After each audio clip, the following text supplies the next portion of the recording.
life. Every situation in life is temporary. So, when life is good, make sure you enjoy and receive it fully.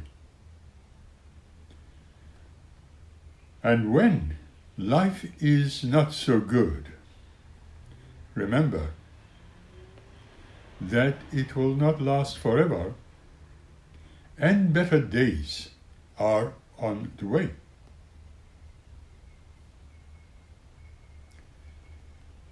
Nothing is permanent. Do not stress yourself too much, because no matter how bad your situation is or might be, it will change. No matter how lonely your journey gets, never really invite the toxic people back into your life again.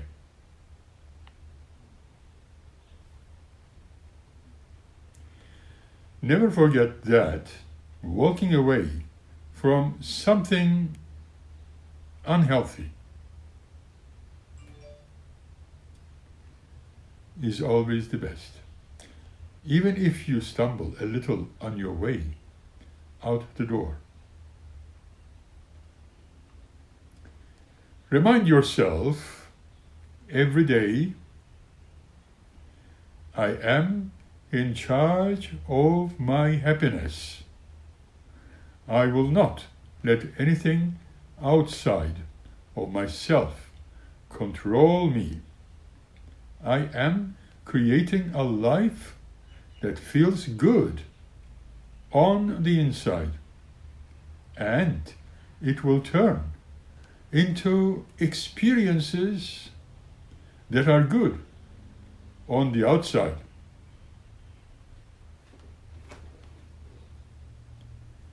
Don't wait for things to get easier, simpler, better. Life will always be complicated. Learn to be happy right now.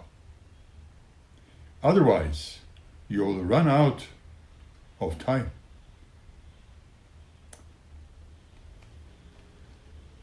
Raindrops may be a little in shape and size,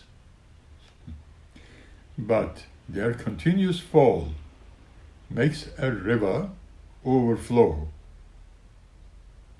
Small, consistent efforts make massive changes. Each new day is a blessing. Let's go of all worries and be grateful for the positive in your life.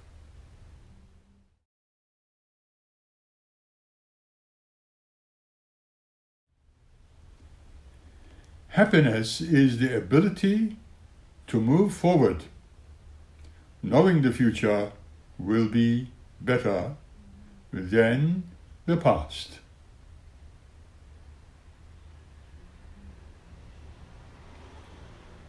Today, I choose to be happy.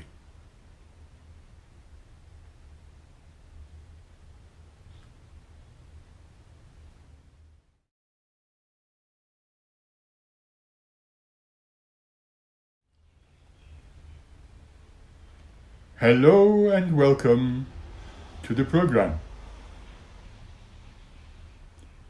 I am Suren.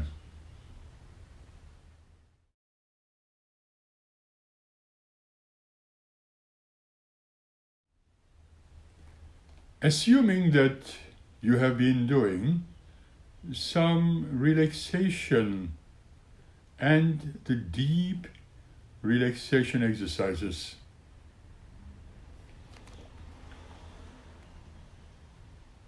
I will say that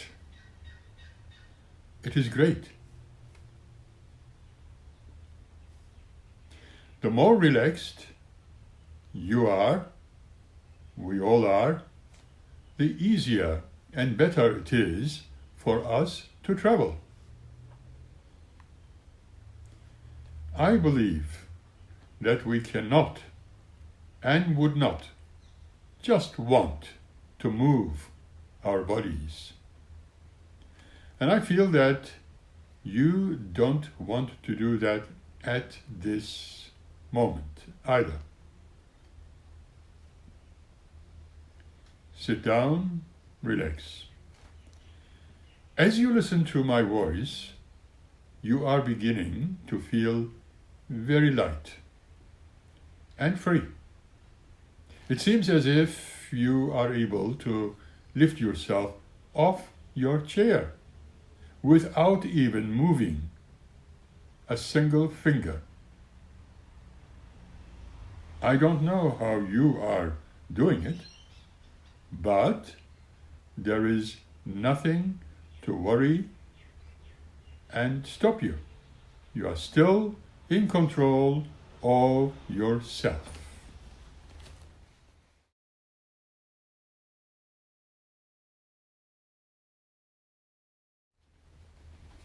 Just enjoy the feeling of being free and very light.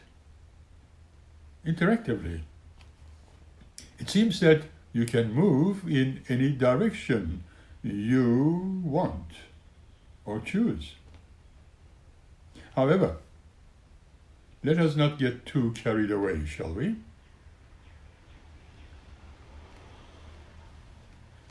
When you are ready, which I believe you are, we can start our journey.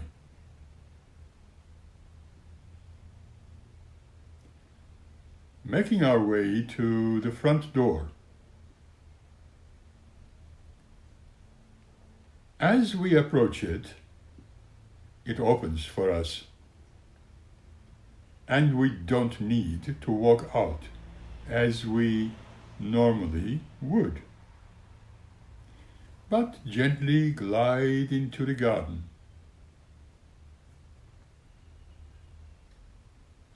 Have a very good look around. Fix your eyes on one chosen flower. I too focus on a beautiful red rose. And now let us drift like a floating up to the roof level. Now, take your eyes off the flowers, all the roads, and everything, and again look around you like this now. Obviously, it is quite a fun and very, very lovely. As you can see, we are now mounting higher and higher, just a little bit at a time. There is no need to be afraid. As you see, we are able to see and observe the things from a different angle, perhaps with a wider range of vision. But there is an issue with the shapes. They seem to change a bit, and so do the colors. That is as we raise up. Now, poised high above, we can see the river twisting and turning as it winds its way down to the sea.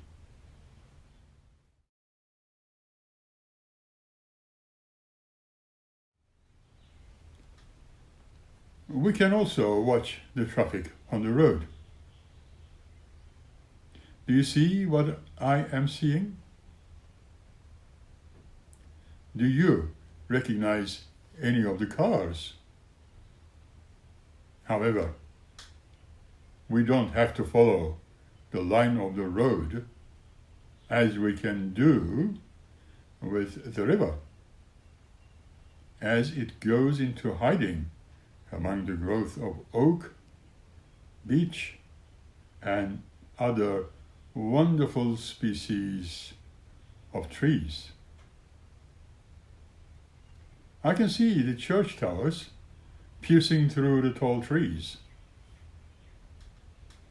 What a wonderful sight! What a wonderful picture! But we must not stop here.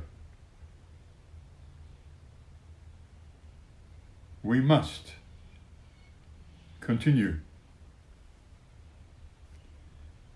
since there is work to be done.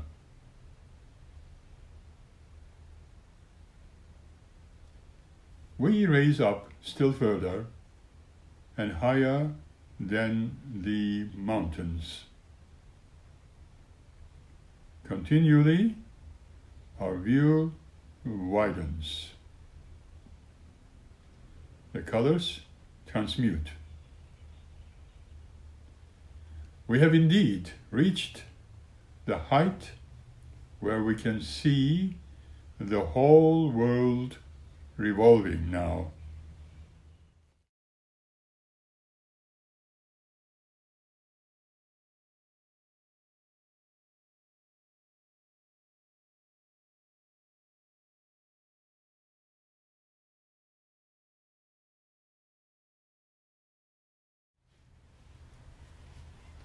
More time than we realize has passed.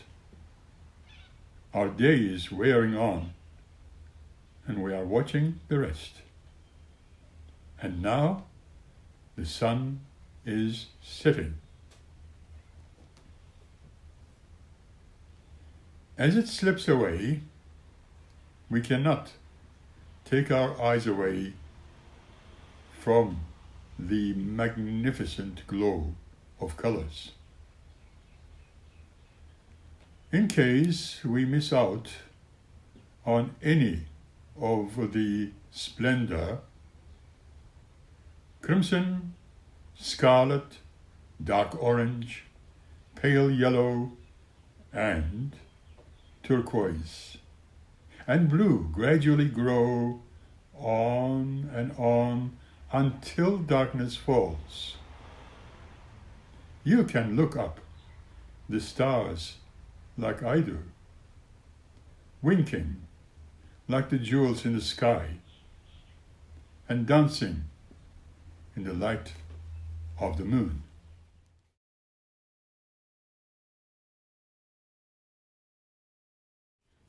Casting its soft, borrowed light, raining down on earth below, thus stripping the darkness. Gradually, the moon moves along its own way, its rain diminishing. Soon, the stars are disappearing, fading from sight as if they never were. And now, different light is glowing in the east.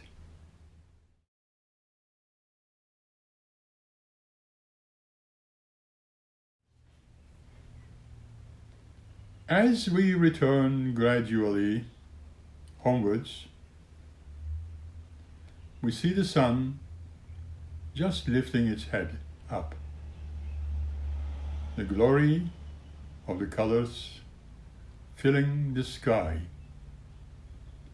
is indescribable. Just look and rejoice in them. Every shade that you could ever imagine is there. Spread out your fingers and draw all the colors into the palms of your hands, if you can. As you draw your hands apart, those colors form a bridge like a rainbow.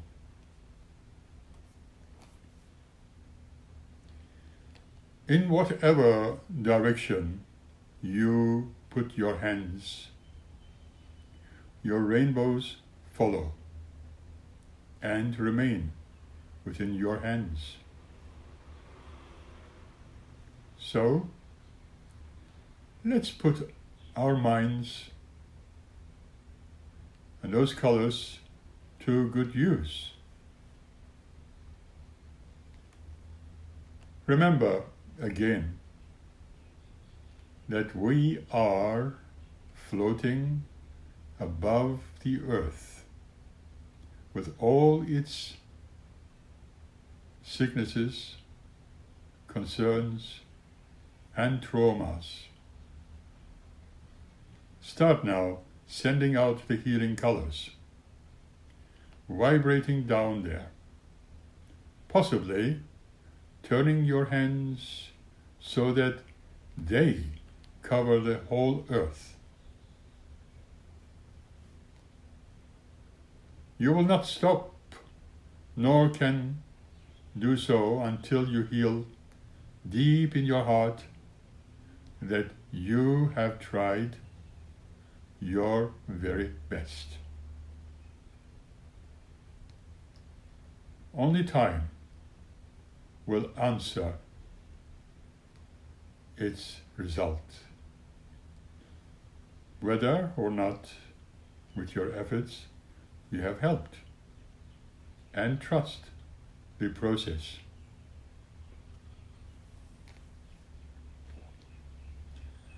Now we must start preparing for the journey back.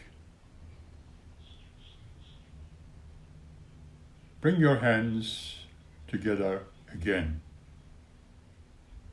clasping your fingers tightly so that you do not lose any of the colors. Feel the gentle warmth all over your body. You are now healing and energizing yourself.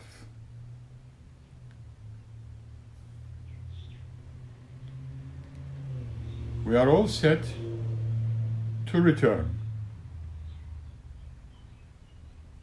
Let us therefore use one of the rainbows and slowly slide down. There is no rush, as we don't want to miss out on anything. We are very near to the tops of the mountains and drifting away from the rainbow and seeing again the river, the trees, the road, the church towers. We are now in the garden, and the door is opening, and in we go. Soon you are back in your own chairs. Earth yourself, moving your feet on the carpet or the wooden floor and having a good stretch.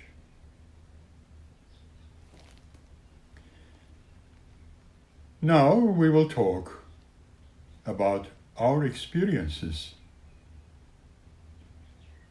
how we were able to see the reality of things.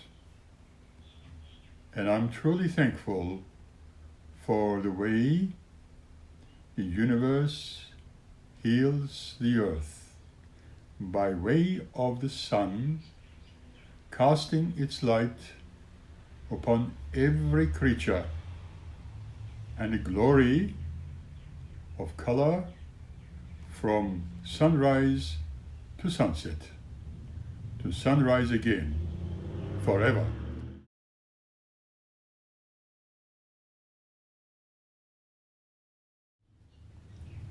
The colors change, condense, and coincide with the healing that is required, and are the medicine to every heart that will look for and accept it.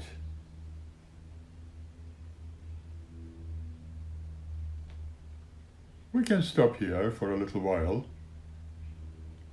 conducting a little time for discussion about our experiences,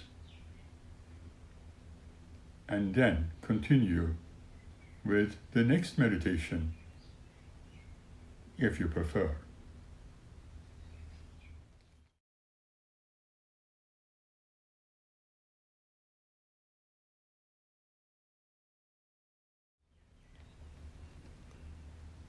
Someone wrote this: I am just me. I might not be perfect, but I am me. I have made the bad decisions and wrong choices, but I am me. I have said the wrong things. I have said the right things because I am me. I don't like everything I have done, but I did it because I am me. I have loved the wrong people and trusted the wrong people. I am still me. If I had a chance to start again, I would not change a thing. Why? Because I am me. There are a lot of good things about me. You just need to look past the imperfections to see what is right. If you cannot do that, then it is your loss. I am the best I can be. I am me.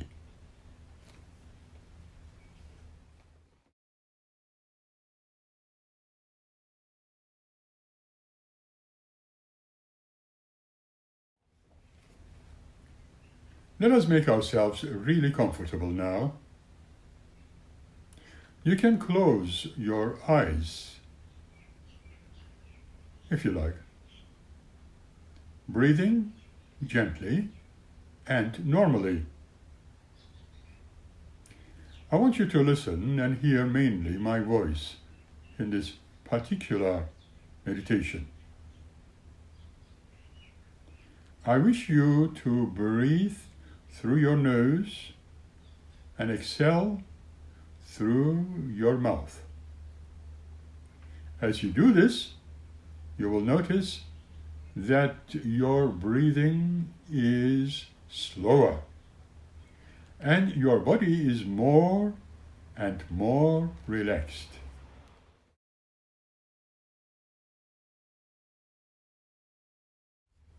Take 3 deep breaths now, and holding between each for the count of 3 or, if you like, 4.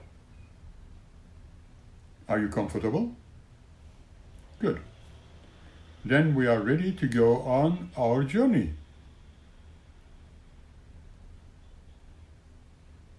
It is a beautiful sunny day, perhaps a summertime. Although you had thought it was raining today, but it's not. And there is not one single cloud in the sky.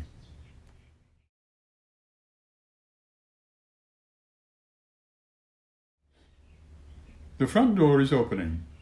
I feel the need to ask, what magic is this? Do you think? It would be a waste of time if we were to stay indoors. And so, we drift outside to the garden now.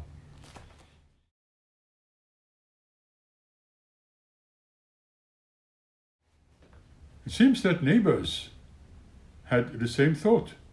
I can see some of them are working in the garden. Some are tending their flowers, fruits and vegetables there in their garden. Some are just lazing in the sun.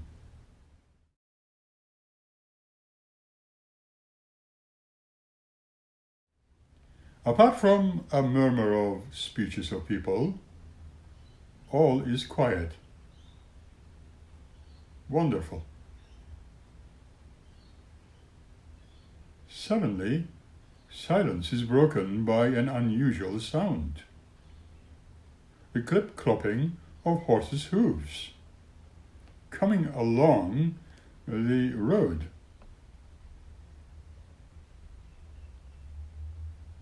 Everyone is wondering what it is. We cannot see anything so far. Then someone shouts, "Look, what a magnificent sight!" There are two beautiful horses drawing an open carriage coming to view. The sun is so bright on their well-groomed coats that it is difficult to make out whether they are black, white, or perhaps deviled. Can you see their colors?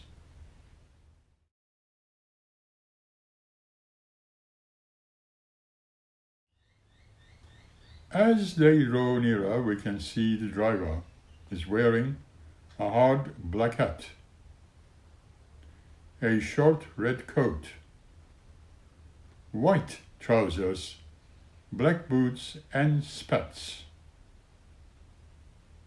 He orders the horses to stop right by our gate, bows and invites us to go with him in the carriage for an outing. Well, as we approach, we can see our own reflection and that of others in the side of the vehicle. So clean, it is well kept and shining like a mirror. We are now all seated comfortably inside.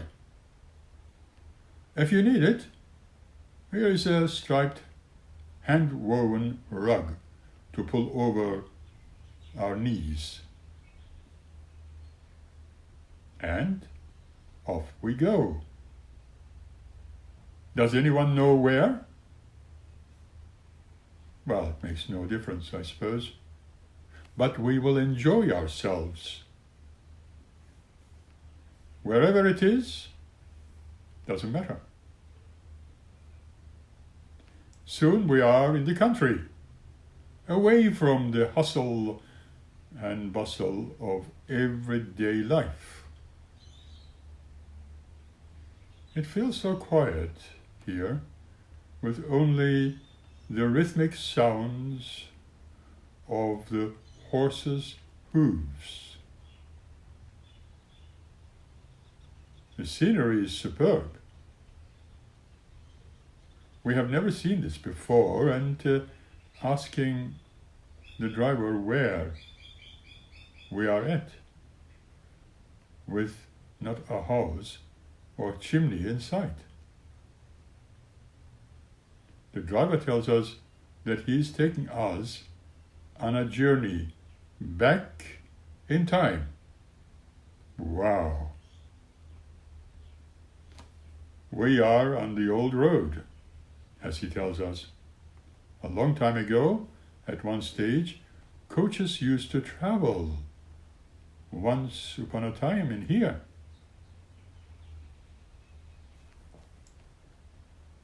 The road surface is not too good, so the driver has to slow the horses. Now we come to a river crossing our way. It is not very deep or very wide as one can see, but it is the only way forward. As very, very carefully, he guides the team through the ford, making sure that no damage is done to our carriage. Hold tight. We are now safely on the other side, and again spanking on our way. See, there is an old cottage. Only the outer shell seems to remain. The roof has fallen in. Its windows are like empty eye sockets. I wonder what kind of cottage it was. Does it stir your memory? What is that roof thatched? Tiled or slated? What sort of people lived here? What was their livelihood, would you say? Following the narrow, twisting way, we surmise how much the landscape must have changed since the last stagecoach ran this way. The tall trees were saplings then, or maybe just the promise folded in the acorns. Yet before that, other similar trees rising heavenwards and fell. These, in their turn, will be superseded. But for the present, let us enjoy and be thankful for the fresh scent of the trees and the breeze running through our hair.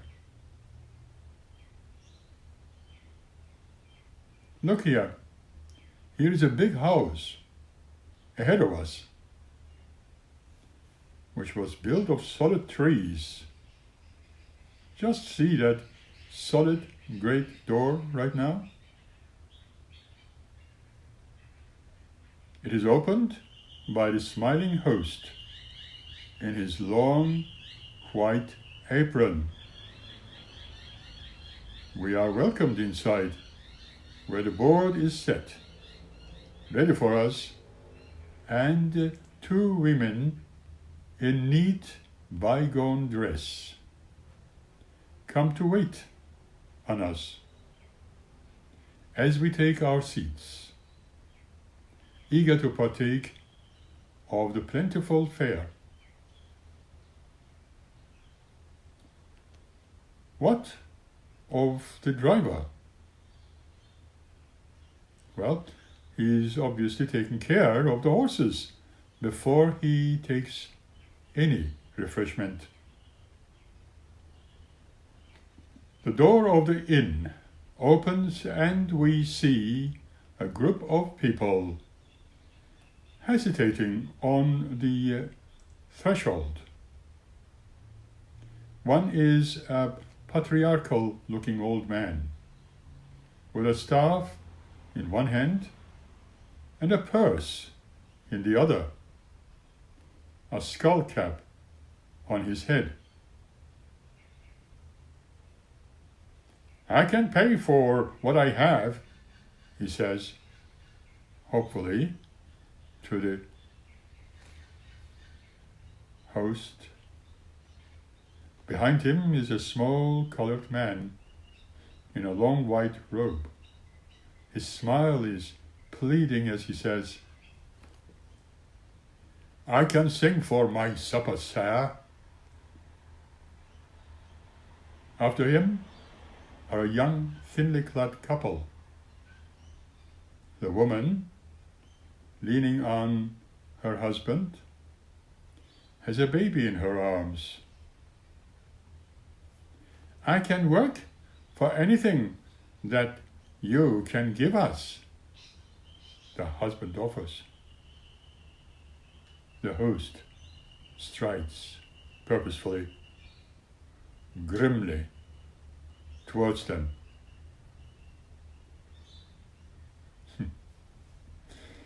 "There is no room for you here. Be off with you," he growls, closing the door firmly on them. Then he returns to us, smiling, as he explains, "We really cannot have beggars and foreigners taking up our place. We have a reputation to keep up and only admit our own kind."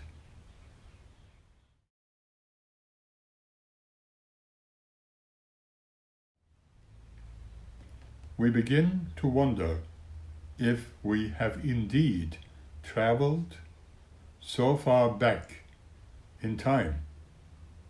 Or is it that the more things change, the more they stay just the same?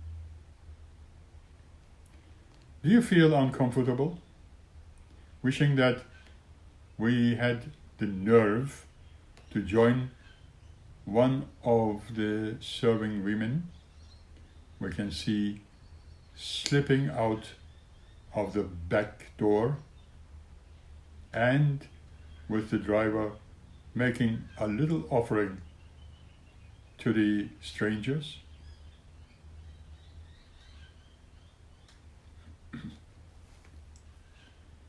The driver enters, ready to take us home. The now genial host stands in the doorway, bidding us to come again. It is so quiet in the forecourt that we cannot even hear a field mouse rummaging among the falling leaves in search of crumbs, and mindful of the local cat, crouching, watchful of this intrusion.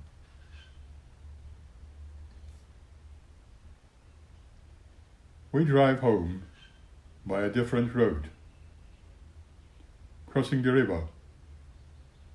A pretty but awkward humpbacked bridge. Anyone like to get out of the carriage and walk a little? Just a little way to ease matters. Soon the horses are over and trotting merrily along. We meet the group of strangers on the road. Perhaps we could have given them a lift. At last, we are deposited at our own gate, and thank the driver.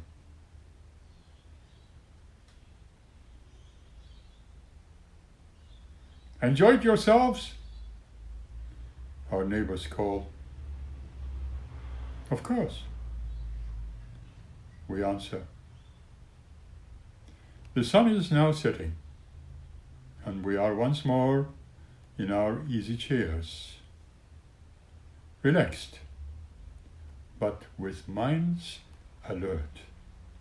We are ready to discuss our journey and experiences and feelings about this journey.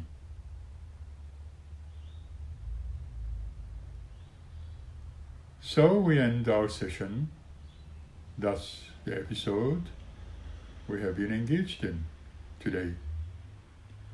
Thank you for sharing it. Keep well, keep smiling, and be happy. Thank you.